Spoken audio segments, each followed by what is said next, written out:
Stamps. We appreciate everybody for continually supporting us, continually tuning in every week here at Revive Mississippi.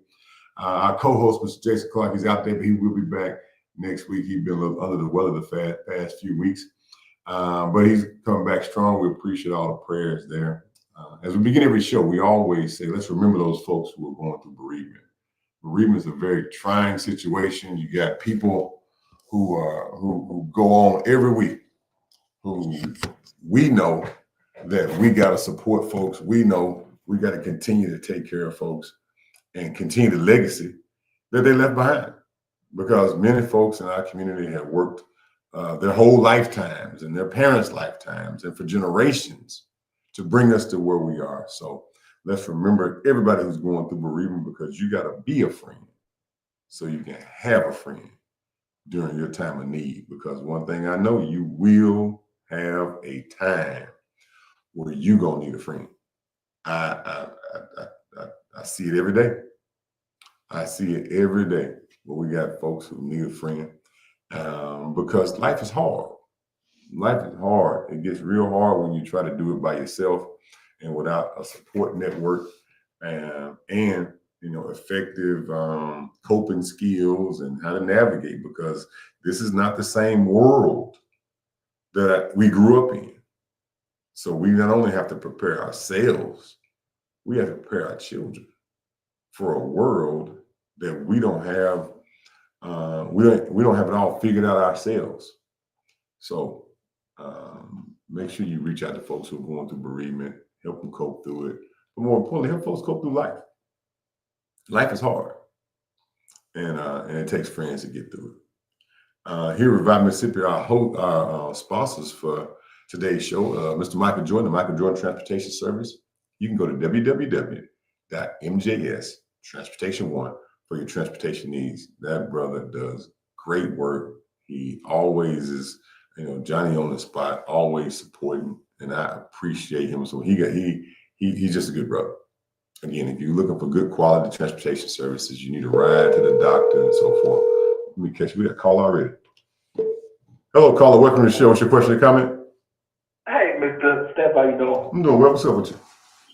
I'm so sorry. Hey, I just want to say thank you for showing about the heathen. How you pronounce it? Who we talking about?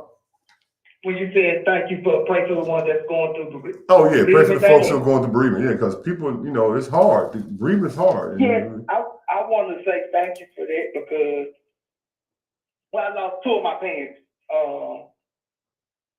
in 2022. I just lost my mom in 2024, and I'm a cop, and I worked through both of their pain, both of my death. I still haven't breathed like I'm supposed to. And I find myself sometimes do it, but keep me from, breathing. I go to work. But yeah, I just want to touch on that.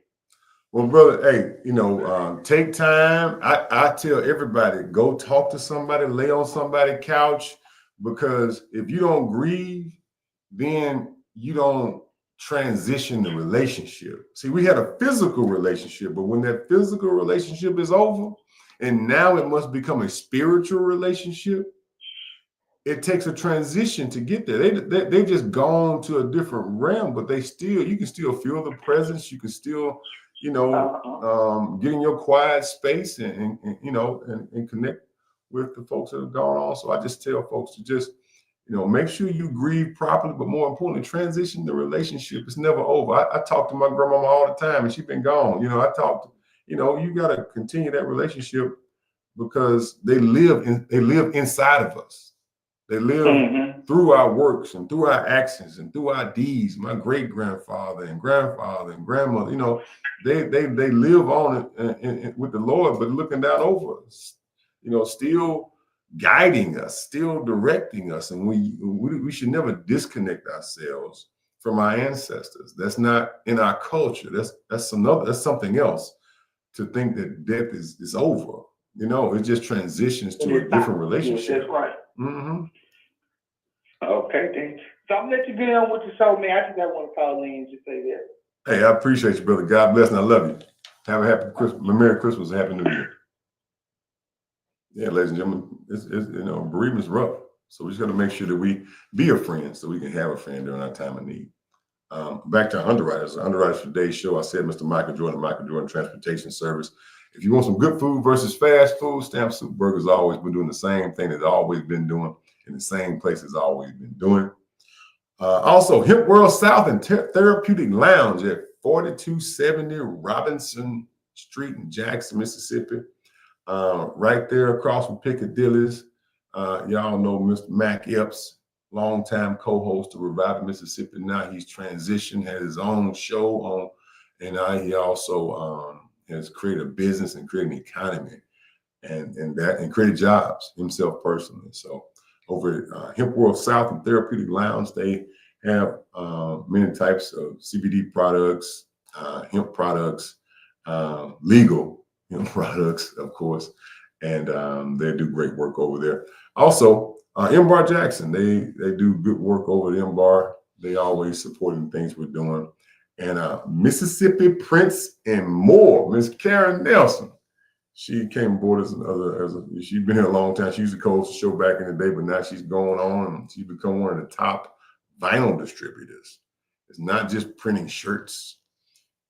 She transitioned about 6 years ago and said, well, instead of just printing shirts, why don't I just sell the vinyl?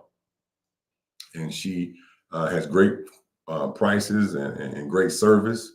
And now she's one of the top vinyl distributors in the country, right here in Mississippi. So Mississippi Prince and More. You can call. The number is 601-487-8203. 601-487-8203. Or you can find them on Facebook at MS Prince and More Vinyl.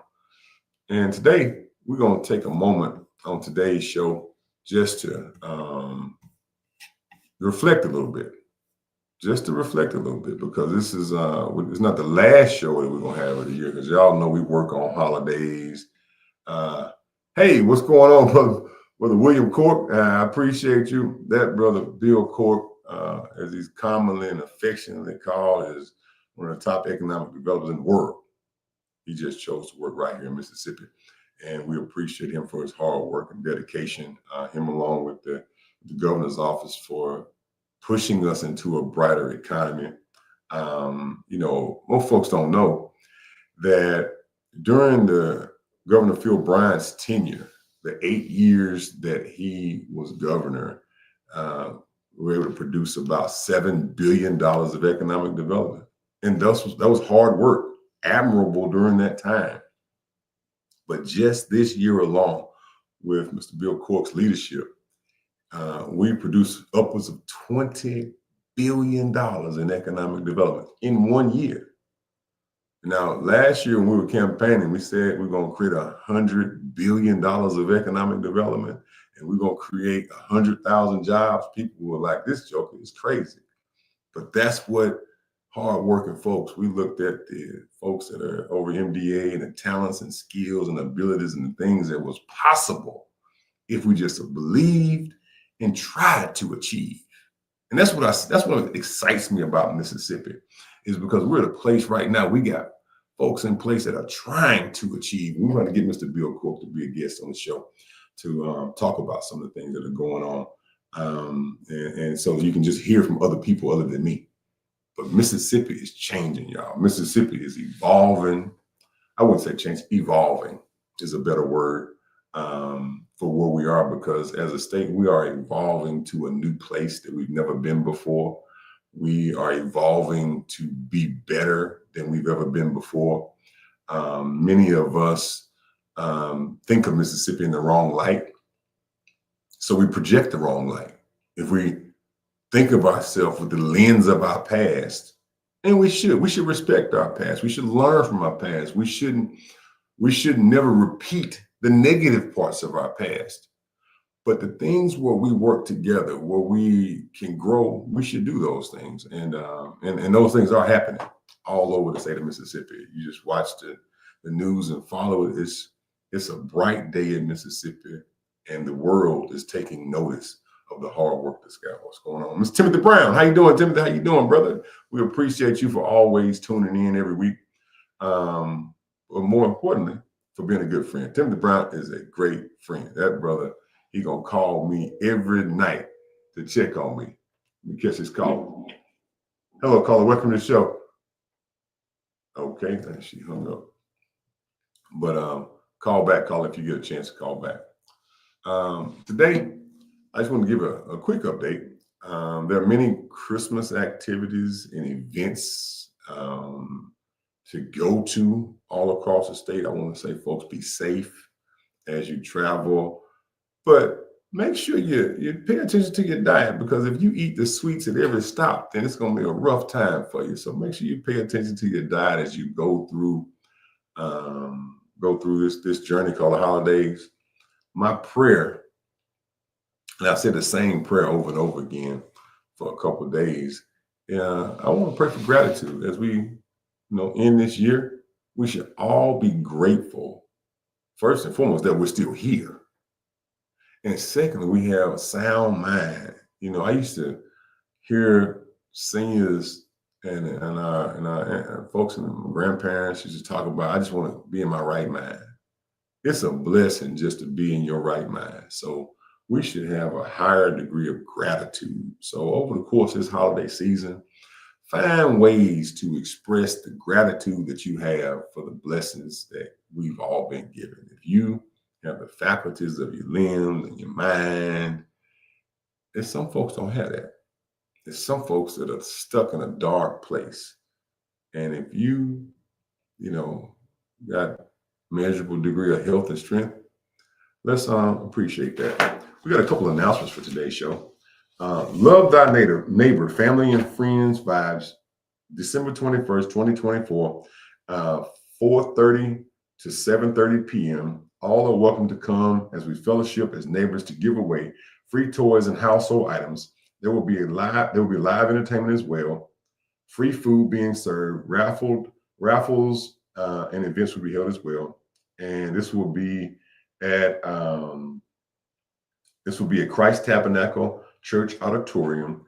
Pastor is Pastor Hosea Hines from 4:30 to 7:30 p.m. The address is 1201 Cooper Road, Jackson, Mississippi, 39212. If you would like to donate, you can do so, but there will be free toy giveaway, free household supplies, and raffle. It'll be hosted by Marlo Walton, Chester Stewart, and the Save the Youth Foundation. The food will be prepared by Mary Sweet Pea Walton. Ms. Walton, make sure you serve them up well. You always do a great job. The contact phone number is 769-366-1495. That's 769-366-1495. Again, that's the Love Thy Neighbor. Remember we used to do that? Remember we used to love our neighbor, like for real, like need and depend on our neighbor? And we've gotten to a point now where a lot of folks don't even have their neighbor's phone number. Again, Love Thy Neighbor. December 21st, 2024, 4:30 to 7:30 at Christ Tabernacle Church, pastored by Pastor Hosea Hines at 1201 Cooper Road, Jackson, Mississippi, 39212. The New Hope Community presents Continuing in Love Gospel Explosion, Saturday, February the 8th, 2025. Doors open at 4 p.m. Service starts at 5 p.m.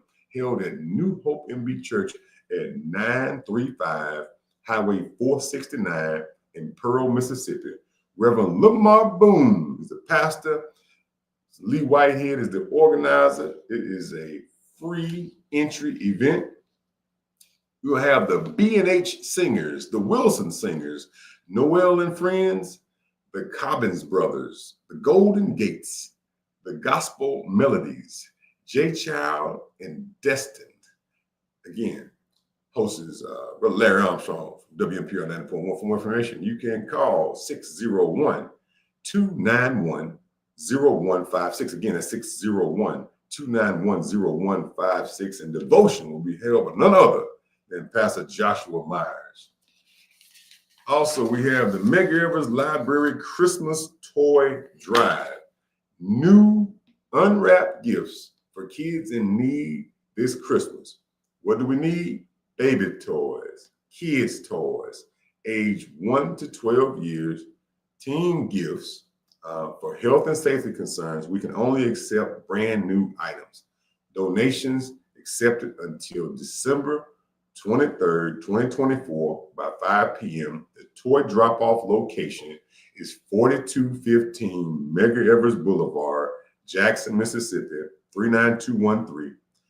The contact phone number is 601-982-2867. Again, that's 601-982-2867. That's the Medgar Evers Library Christmas Toy Drive. Again, ladies and gentlemen, as fortunate as we are, as gifted as we are, we should give, especially to children. Now, I'm a firm believer that we got to take care of our seniors and our children.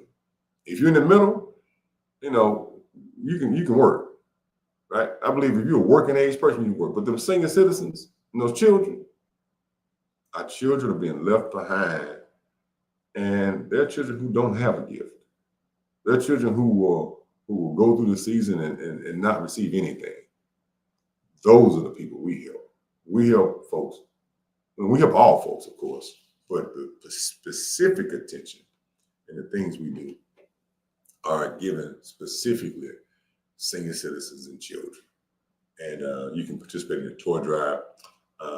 Again, new unwrapped gifts for kids in need this Christmas. Baby toys, kids toys, age 1 to 12 years old, teen gifts. Again, drop-off location is 4215 Medgar Evers Boulevard at the Medgar Evers Library, and we will be delivering those things as well. I got one more. I think that is the last announcement for today. What is this? And that's over as well. All right, so that's our last announcement. I do want to give an update. We got at the commission, we've been facing several challenges. And one of those challenges is Great River. I know a lot of talk has happened about it. I just want to take a moment to give some context and give you a bit where we are, because there will be some action soon on this case. And for those who don't know, we have several struggling water systems all over the state of Mississippi. And a few years ago, a private company came through and purchased many struggling water systems. And now they're consolidating to form a utility so that they can have the economies of scale to service the needs. That's why I'm a big proponent of local government and local governing, right? So these private water systems, and private water systems are something simple like, they're complex operations, but they, imagine you have a subdivision that may have, 1,000 houses or so, or in that area, and that developer built the water system. In the first generation of the developer, it's a pretty important operation because people need water to live. If you got 1,000 connections and you charge them, $20 a month, that means you're making $20,000 a month to provide a service that everybody needs. And we have private owners who have built a life in a very good business doing that, where you can offer a good quality rate and turn to folks and bring it to your community. We have one private water system owner who him and his wife check the meters every month themselves, and and sent bills out and they work it through. Well, as generations go on, some systems fall into disrepair, and that's why I'm a firm believer in local ownership and local governance.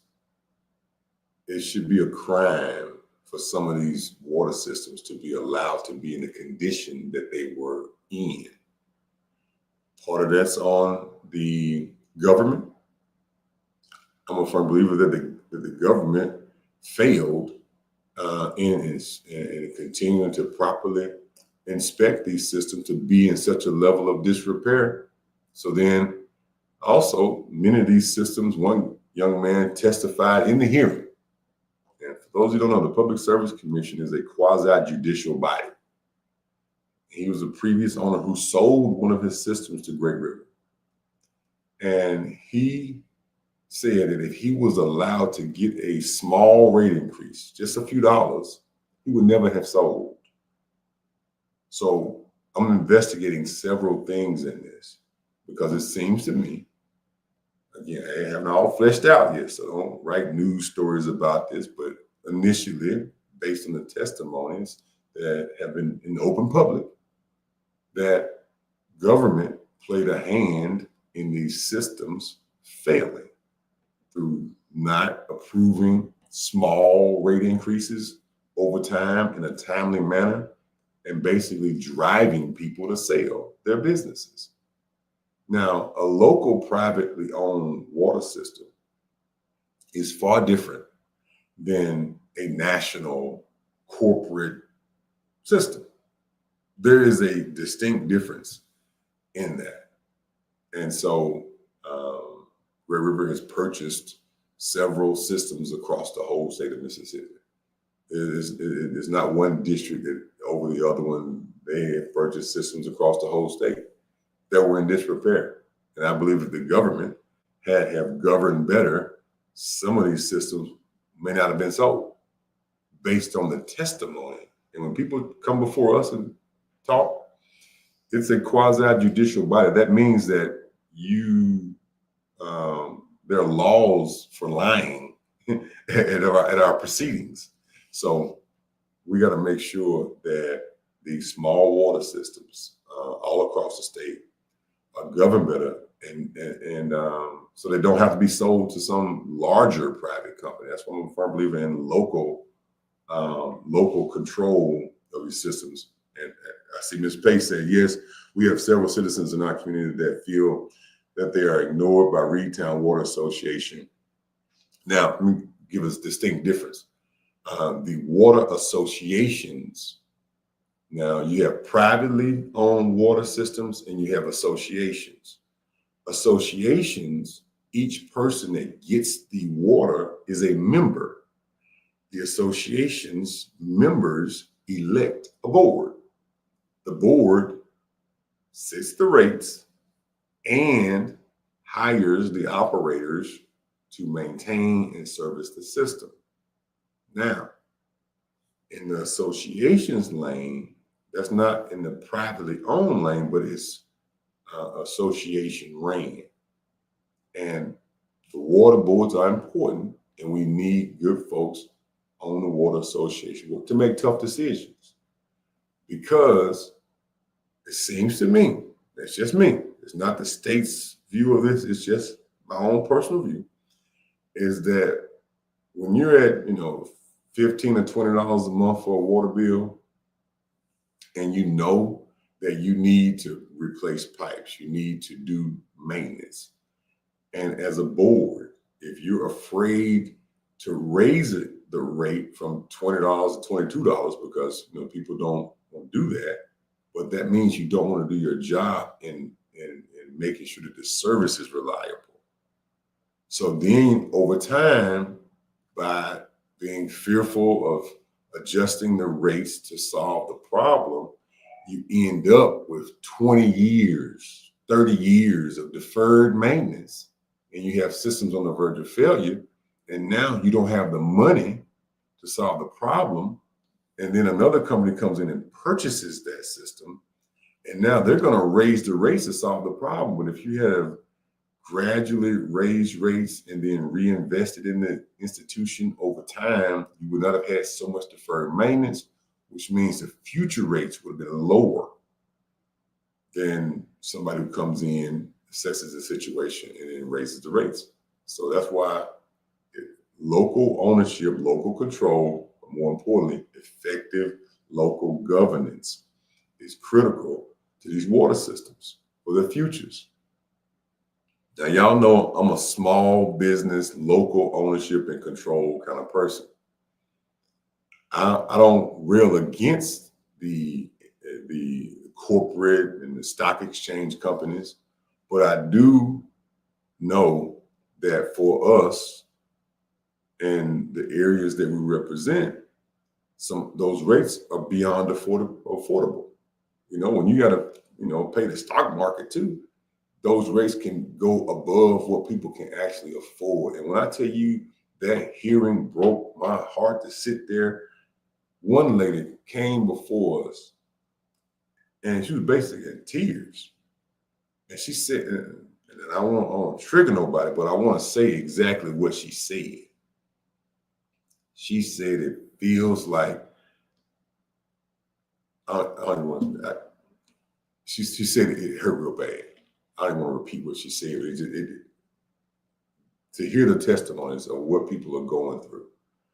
And I feel that the government played a role in that. Now, the citizens made a change in government.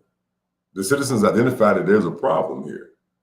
And when Great River was allowed to come to Mississippi, and then by systems, the Public Service Commission approved it. But they put in a mitigated rate because they didn't want to make the decision before the election last year. So they kicked the can down the road to after the election, but the people were still smart enough to not vote for these people again. I can speak specifically to the Central District. Then they all lost. But what happened now lands in our lap when we came aboard. Now it's time to formally adopt the rate that was pretty much agreed to, some time back. I believe that we must act, because if we don't act, the rate's gonna get even higher, because the rate should have been set some time back. And now they're due for a second evaluation because of the lack of action. Now they're due for a second evaluation in March.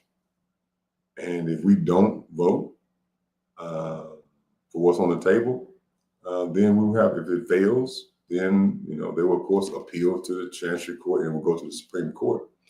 And the Supreme Court's going to come back and say, well, Public Service Commission, you must act. And, but you must also add the legal fees for a Supreme Court case on top of it. Layered into this whole conversation is the fact that by the inaction at the Public Service Commission, the bond covenants were kicked in and the rates are already at 107 and around that, depending on where you are, but right around 107. That's high. That's very high. You got folks out here on fixed incomes making $900 a month, and they got one lady came up and she said, "My water bill is higher than my light bill." That should never be. Your water bill should never be higher than your light bill if you had effective governance. And that's why elections are important. And now there's a very real chance that we're going to have an all-out war in the January meeting. It has gotten that tense with this situation. So layered on top of that, you got good people who are stuck in the balance because of ineffective governance. Like I said before, government should never put a private business out of business when the government is supposed to do what it's supposed to do. The government did that. And secondly, I believe the government failed when it comes to being transparent about the condition of the water systems, also allowing the condition to be that way, and failing to give folks $1 or $2 rate increases so that they wouldn't have to sell their companies to larger national companies. And, as leaders, we must act. Sometimes it's popular, sometimes it's unpopular. But that's why we get paid to do what we do, to make tough decisions. And we need to decide what we're going to do, what the rate's going to be, and offer as much relief as possible, but not play with people's emotions. If we're not going to do what we're championing for, we need to be honest with folks. And that's where we are right now. It's time to just be honest with folks. My default is always just tell the truth. And that for the years we've been right here at this radio station on Wednesday night, on an open microphone, on an open radio line, you want to call number 601-948-5950, 601-948-5950 is the calling number. But and I just tell you, I throw strikes because in my position, I got a district that is, as y'all can tell, the central district is always contentious when it comes to voting. It's 50-50. It's right around 50 or so percent black, white, 50 or so percent Democrat, Republican. So for me, I just got those strikes. And these strikes are, we got to move forward because we have more issues to deal with. That's even at a greater level of catastrophe. So I believe that we got to bring this to a resolve, and hopefully cooler heads can prevail and offer folks relief in the January meeting so we can get to the other even more pressing issue. I'm not saying it's not a pressing issue, because it is a serious issue. I mean, it's real. But we have other issues that we have to tackle as well that y'all gonna burn me up to. Because what we're doing now is we're doing stuff that's never been done before. We're gonna look at everything that needs to be done, and we're gonna get it done. We're not gonna patty cake and that kind of stuff. We're gonna get actual work done as much as we can do in this 4 years y'all have given us the honor and privilege to do it. And laid on top of this, if we don't act and get forced to act by the Supreme Court, whatever's in place is going to have the additional legal fees on top of it, and they can string that thing out because, again, because of the inaction of government, now the rate has already been set by the bond covenants, and because the government didn't act. That bond covenants means that when institutions borrow money, when they they borrow money to go in place, there's certain terms inside of those legal loan arrangements that put rates in place if the government does not act. So that's why that's why that bond covenant material is saying that. That's because the covenants to the loan documents or the bond documents had inside of there, if the government doesn't act in a certain way at a certain time, these things kick in. And so hopefully cooler heads can prevail. I'm trying to get this rate down as low as possible. But the flip side to it, the deferred maintenance, there will be some things that won't get fixed in the process. So just stay engaged on this issue. I know if you live in Natchez, you live in Hinds County, you live in South Mississippi, it's a statewide issue, because they're going to be purchasing more systems in the future. So we have to govern better and be more effective. So that's where we are when it comes to Great River. But if those systems are failing, that means that you're losing population, you're losing economic opportunities because utilities aren't working, because folks aren't governing effective. We can never have a loss of population and economy because of government. No, that should never happen in my mind. And seeing how it has happened at multiple levels. When I made the comments at the meeting, and some people said that maybe I should have worded it differently, and I probably could. So when the lights and cameras on, maybe you don't say stuff the right way.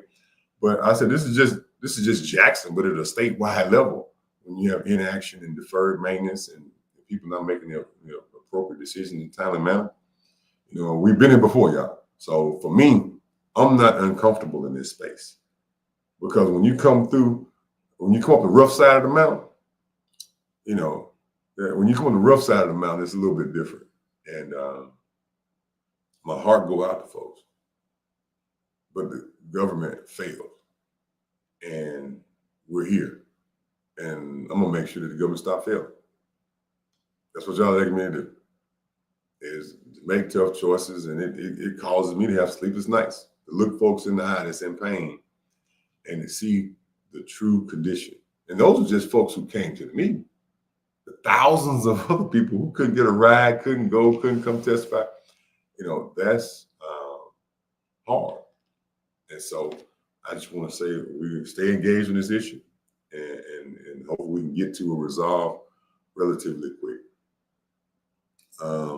Also, we got some great things coming up on the economic development side here in Mississippi.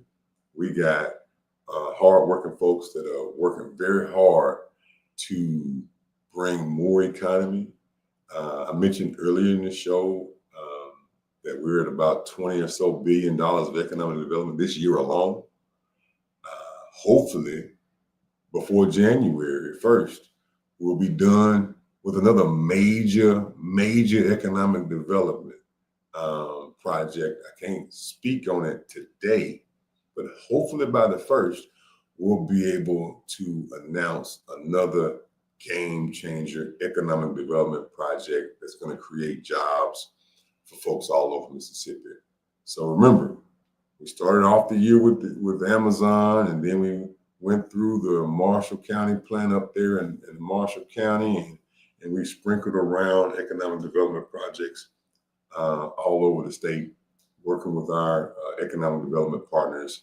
We changed 2 of our positions in the Central District to economic development specialists, and they have been trained to synergize. And we're going across all 22 counties and inventorying the industrial parks in each county and getting our local government and county government to focus on investing in the industrial parks that are in your county.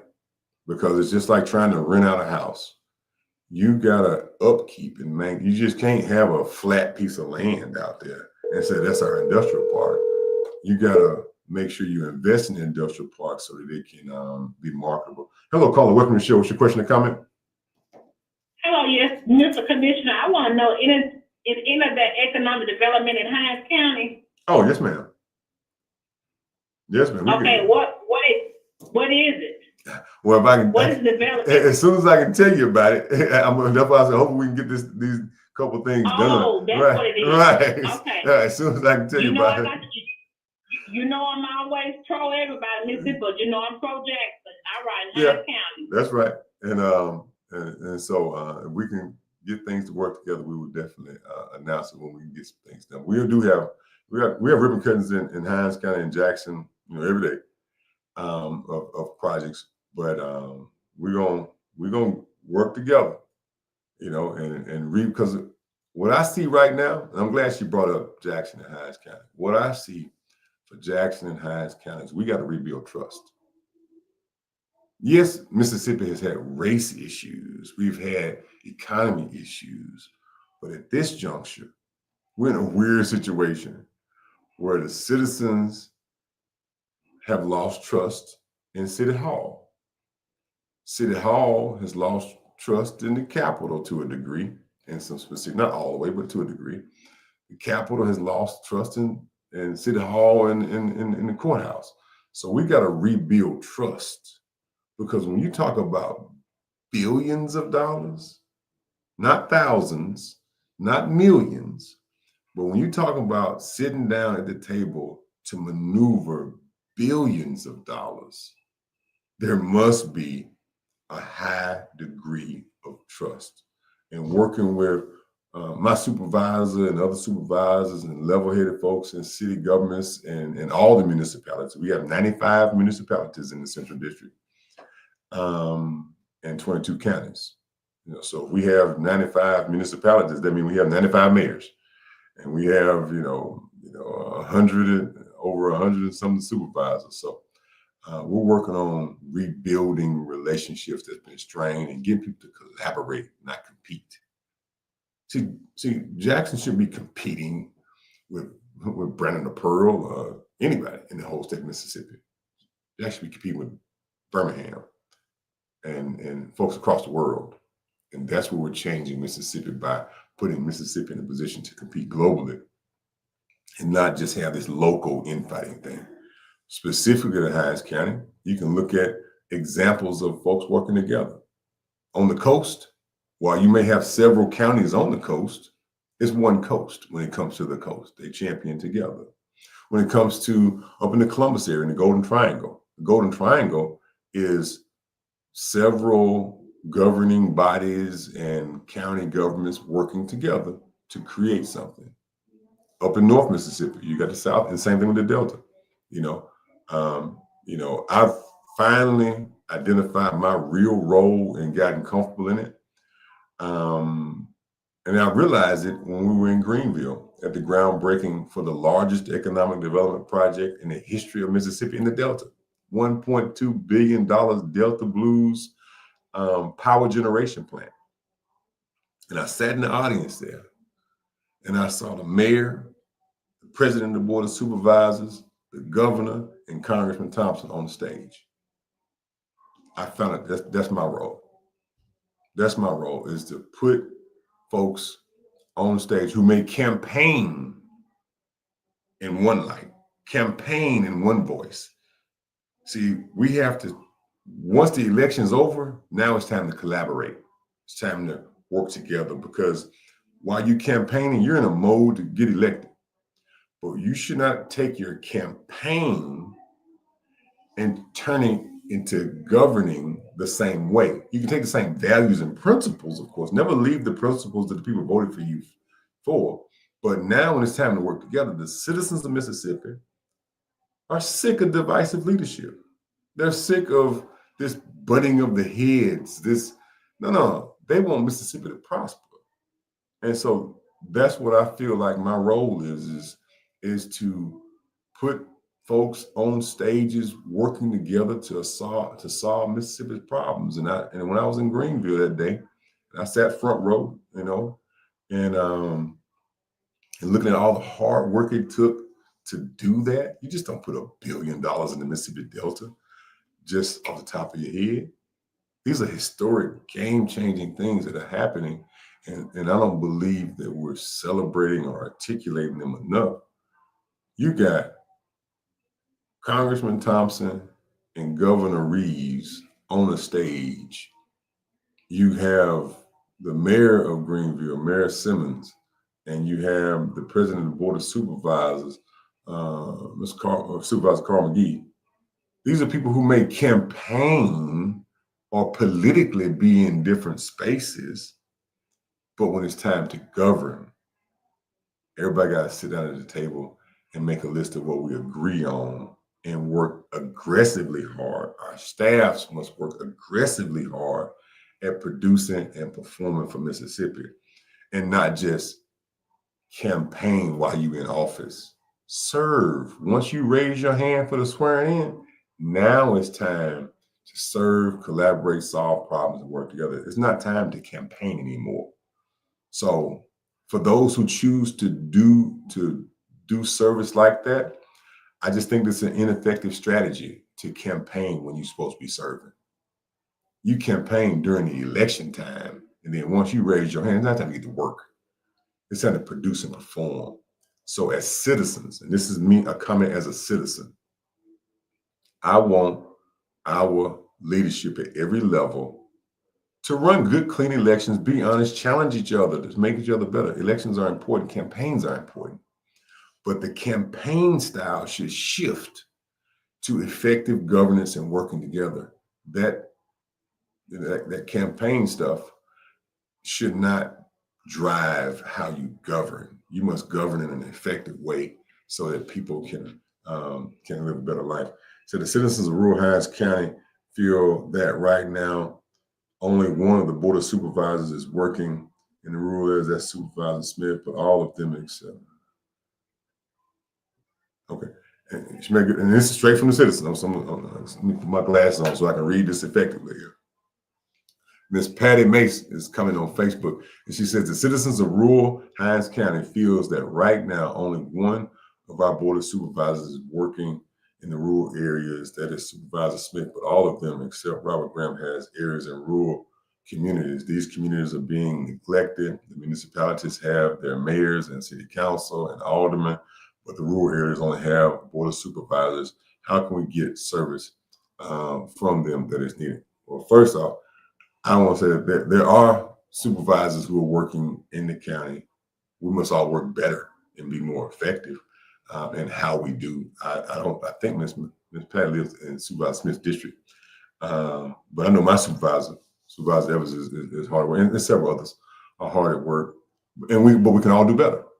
And I'm challenging all of us, me included. Now, when I say these things, I'm not pointing a finger at me, and then saying that we must all work harder to produce and perform better. But there are behind the scenes challenges because to see the real work of government is not the stuff you see in the public. But if all you do is the public stuff, the real work, the hard work doesn't get done. That's behind the scenes. Let me catch this call. Hello, caller. Welcome to the show. What's your question or comment? Hey, my friend, how you doing? Hey, how you doing? I used to serve down the hill. Hey, Mr. Priscilla. And my friend Tony, he's doing a great job. He's not the only one. Our supervisor, Wanda Evers. Oh, yeah. Is busting her behind. She is busting her behind, trying to do all she can. Mm-hmm. And so, I just want to let you know, Tony Smith, which is a good friend of mine. He's not the only one. Wanda Evers, a lot of times they're together out there side by side, and they're not just watching; they are working and helping as well. You're So right. I want to give credit where it's due. You're right, man. I love my supervisor. Because Yes, sir. you know Yes, when you're out in the county, and I agree with Ms. Pace for the comment that when you're out in the county, all you have is a supervisor and a sheriff. You don't have a council person. You don't have a chief of police. All you have is supervisor and sheriff for everything. You know, mayor. So and to be honest with you, they put a lot of pressure on the supervisor. See, supervisors for the county, am I right? For the whole county, the cities included. They represent the county, but now a lot of times they do stuff in the city that the city folks won't be doing. Like a lot of their money is allocated toward the city. A lot of the county money, which is why a lot of times they go short. They take a lot of the county money and use in the city, and we all know it's been misallocated. But I had to call in and give credit to I appreciate it, Mr. Supervisor Wanda Evers, because she's out there busting up behind out there as well. Oh, most definitely. With Tony Anthony Smith as well. I appreciate it. Yes, sir. Thank you for taking my call. Yes, ma'am. Yes. Mm-hmm. And we got a few minutes left to go on the show. Again, the calling number 601-948-5950. We got 4 minutes left to go. But everybody's working hard, hands down. Tiger, oh man, Tiger is all over the place because our farm is kind of central ways between Byron and Clinton. So District 4 goes from Byron to Clinton. So Tiger out there in Miss Wanda Evers, Supervisor Wanda Evers' office is always on the spot, and several other supervisors. So we're gonna keep working together. We're not gonna pit one against the other, and we're not gonna compete. We're gonna collaborate. We're gonna work together. And that's what the citizens put us here to do, is work together and perform. So, but it's across the whole state again. So a lot of my comments were kind of broad, statewide issues, but we're going to work together in every county across the whole state of Mississippi. My comment, I was just making that we need to, once the campaign is over, now it's time to govern. Now it's time to do work. But the real work is not the flashy, showy stuff. It's to lose your hair, reading, studying, planning, that stuff. So when it comes to producing these things, producing these economic development projects we talk about, that's billions of dollars, that's not something that you're going to get done giving speeches. That takes real work. Let me catch this last caller. Hello, caller. Welcome to the show. What's your question or comment? Good evening, Commissioner. I'm one of your voters here in Canton, Mississippi, but happy holiday to all of y'all. Tell that last caller dove up a very good comment, but just remember now, just a thought. The city is in the county. The city is in the county. That's right. That's right. You're right. But y'all have a happy holiday down there at WMPR. I played down there during the time you were the city councilman. Yes, sir. Come on late night after Randy Wildman Brown. That's right. I'm still up here. I got my hand full up here in Canton, but happy holiday to all my radio people. I appreciate it, brother. Thanks a lot. All right. He made a good point. You see county leaders working in the city. Well, people in the city voted for them, and they get money from people in the city, and in some cases get a higher degree of money, per millage rate. So let's just make sure that we balance out the work, and each supervisor has a piece of the city or these cities. Again, we got 95 cities in the central district, so each supervisor has a degree of municipality inside their district, so they have to be responsive all the way around. And it's not enough resources. So what I do is say, instead of fighting over the pie, all the time. Everybody fighting over the slices of the pie, fighting over the money. Well, let's produce more money. And that's why you hear me focus on economic development. If we produce more money, we may still fight over the pie, but the pie is bigger. Now you can sit with the rest of us and eat your pie, or you can take your pie home. But we must increase the pie, so we're not just fighting tooth and nail all the time. I want to end by saying thanks to our underwriters for today's show, Mr. Michael Jordan Transportation Service, Mississippi Prince and Moore, Hemp World South, and all the folks, MBar, all the work we've been doing. We appreciate everybody for continuing to tune in and work with us to grow. Judge Sampson Dean is chomping at the bit to come on in here. And I just want to say, I love you all to pieces. I love you. I love you. And we're going to keep, right here. We don't run from issues. We run straight to them, because you can do two things in nature. When you got problems, you can be a buffalo or you can be a cow. Now, when the storms are raging and the thunderstorms are out there, the difference between the buffalo and the cow is the cow goes and finds somewhere to get and hide to be safe from the storm. And that's how you can do it. You can sit there and get rained on.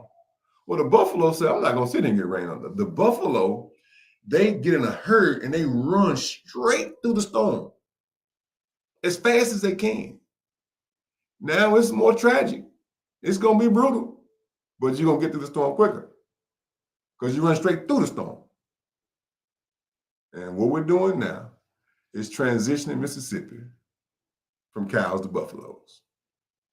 We're going to face these storms head on, be honest with you, those strikes to get to the other side faster so that we can perform and be better.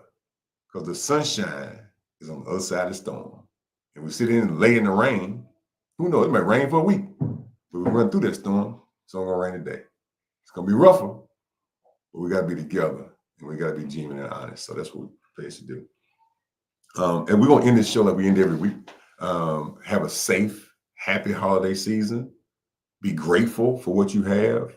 Be grateful for the blessing the Lord giving you. And take care of your folks. Take care of your folks. Check on your folks. I ain't Earlene. It's your birthday, baby. She's my granddaddy's baby sister down there in Brook Hollow, Mrs. Brook Hollow subdivision down Highway 18. Ain't Earlene, I love you, baby. I appreciate you. Happy, happy, happy birthday. And as we end every show, we always say, never let anybody put you in a position where you don't love your own people. Because when you hate your own people, you're part of the very oppression we're trying to lift ourselves out of. I love you, Jackson. I love you, Mississippi. Handy, get us out of here, man.